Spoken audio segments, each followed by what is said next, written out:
At an instant of time in life, everyone have to take responsibility. And if you want to know how to accept responsibility, then so hi guys, this is a motivational speech by Rohn. So without wasting your time, let's start the video right now. And here is the man himself. Oscar Wilde once said, "Responsibility is what we expect from somebody else." This is very true. Most people dread accepting responsibility. That's just a fact of life, and we can see it in operation every day. We can see ourselves getting hot under the collar when the dentist keeps us waiting, and we're sitting there reading old magazines when our appointment was 30 minutes ago. And we don't stop to think that we forgot to mail in this month's mortgage payment.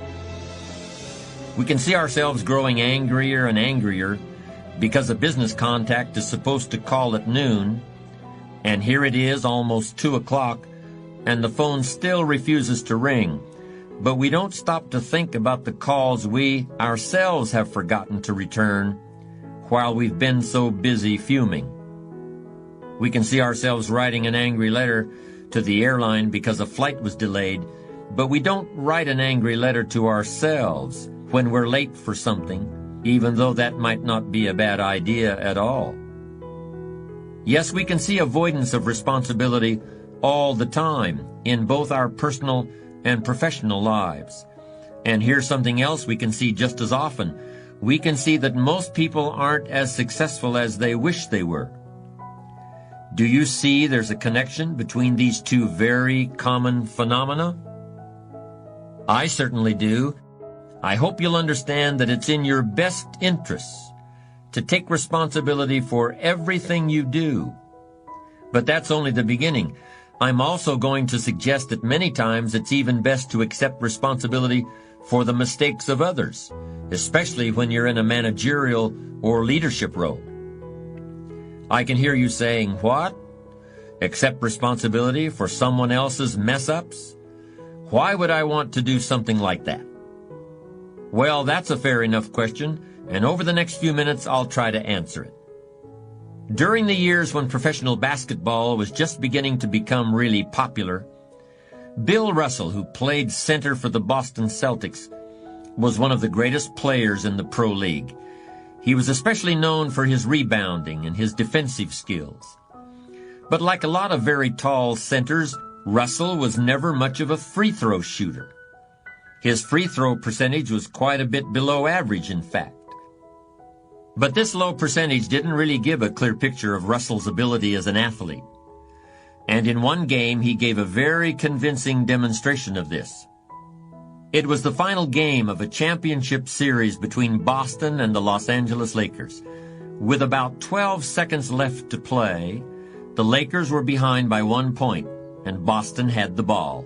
It was obvious that the Lakers would have to foul one of Boston's players in order to get the ball back. And they chose to foul Bill Russell. This was a perfectly logical choice, since statistically, Russell was the worst free throw shooter on the court at that moment. If he missed the shot, the Lakers would probably get the ball back, and they'd still have enough time to try to win the game. But if Russell made his first free throw, the Lakers' chances would be seriously diminished, and if he made both shots, the game would essentially be over. Bill Russell had a very peculiar style of shooting free throws. Today, no self-respecting basketball player anywhere in America would attempt it. Aside from the question of whether it's an effective way to shoot a basket, it just looked too ridiculous. Whenever he had to shoot a free throw, the 6'11" Russell would start off holding the ball in both hands about waist high. Then he'd squat down, and as he straightened up, he'd let go of the ball. It looked like he was trying to throw a bucket of dirt over a wall. But regardless of how he looked, as soon as Bill Russell was fouled, he knew the Celtics were going to win the game. He was absolutely certain of it. Because in a situation like this, statistics and percentages mean nothing. There was a much more important factor at work. something that no one has found a way to express in numbers and decimal points. Simply put, Bill Russell was a player who wanted to take responsibility for the success or failure of his team. He wanted the weight on his shoulders in a situation like this. No possibility for excuses, no possibility of blaming anyone else if the game was lost, no second guessing. Bill Russell wanted the ball in his own hands and nobody else's. And like magic, even if he'd missed every free throw he'd ever shot in his life before this, he knew he was going to make this one. And that is exactly what happened. That is what virtually always happens when a man or woman accepts responsibility eagerly and with confidence. I've always felt that accepting responsibility is one of the highest forms of human maturity. A willingness to be accountable, to put yourself on the line, is really the defining characteristic of adulthood. Anyone who has raised children knows how true this is. Just look at a baby during the first few years of life. Every gesture, every facial expression, every tentative word has one message for the baby's parents. The message is, I am totally dependent on you. I can't do anything for myself even if I try. I can't be held responsible for the consequences. After all, I'm just a baby. 10 or 12 years later, of course, as the boy or girl enters adolescence, this message to the parents will be very different. It will sound something like this. Why don't you just leave me alone? I want to be totally independent. I don't want to do anything but think about myself. I certainly don't want to accept any responsibility for anything beyond my own very well-defined needs and desires. It's only when we're at last grown up that the first two messages, I'm totally dependent on you, and I'm totally independent of you, finally turn into, you can depend on me, which is the truly adult outlook. Strange as it may seem, of course, there are people in their 30s and 40s who are still acting like adolescents, and there are even people in their 40s and 50s who are still acting like babies as far as their attitude toward responsibility is concerned. These kinds of people can be hard to have around, especially if you have to work with them. But the large number of people who shirk responsibility can also provide opportunities for you if you are determined to be different. If you decide to be one of the few who embraces responsibility, you can lead, and you will deserve to lead. Churchill said responsibility is the price of greatness. And in my opinion, it's really a rather small price to pay.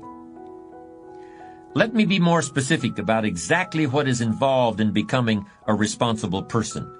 It means, first of all, that you accept the consequences of your actions. But I'll go even further than that. Responsibility means you look to yourself as the source of everything that happens to you.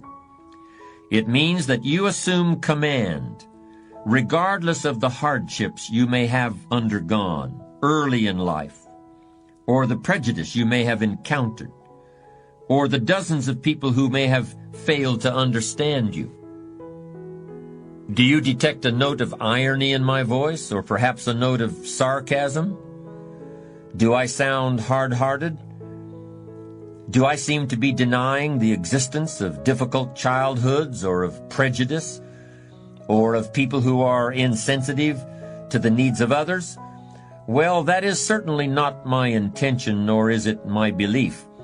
I'm saying that regardless of the presence of those negative influences in your life, the best thing you can do, the most empowering thing, the strongest thing, and ultimately the wisest thing, is to accept responsibility for your own destiny, plain and simple.